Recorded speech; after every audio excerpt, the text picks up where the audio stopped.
I saw When We're Gone. It was called Mortality Play at the time at the National Alliance for Musical Theater Festival 2 years ago.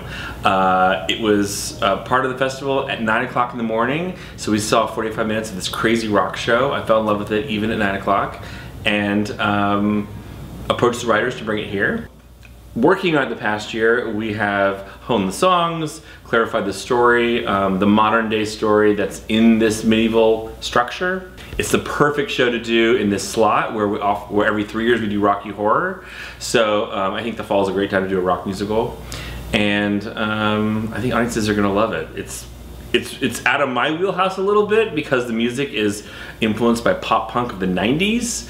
And so I was in grad school, so I've had to do a little catch up on the bands of that time, but it's been really great. I think audiences are gonna love it. When We're Gone is a coming of age story about a young person figuring out what to do with their life when the world is kind of falling apart. We came up with it. We started writing this piece 8 years ago, and we were talking about what we wanted to write about, and talking about this guilt that we felt sometimes when we were writing, that we weren't doing something more tangibly good for the world. We wanted to write a story about that, and so we came up with When We're Gone. It is set in 1349 London, shortly after the plague has just broken out.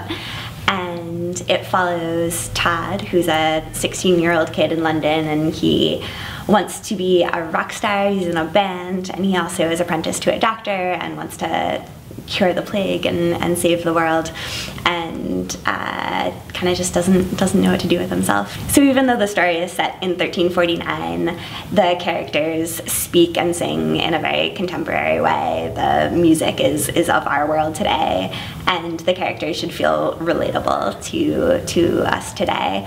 And the more we explored this time period, which it seemed like there was this one huge obstacle, which was the plague, we started to see how, yes, there was this one big problem, but not everyone came at it the same way, and people interpreted it differently. People had different opinions about what caused it and what the solution should be, and that really rings true to us today with some of the problems that our world is facing and how people are coming at them from all sorts of different angles and have all kinds of different opinions about what the best course of action is. We're so excited. We've been working on this piece for 8 years as musical theater writers. The aim, the dream is to get a production that people will see, and this is our first time doing that, and we're so lucky and fortunate and grateful that the Lyric Theater has taken a chance on us in this way, and we're thrilled to be in a room full of strangers watching this show.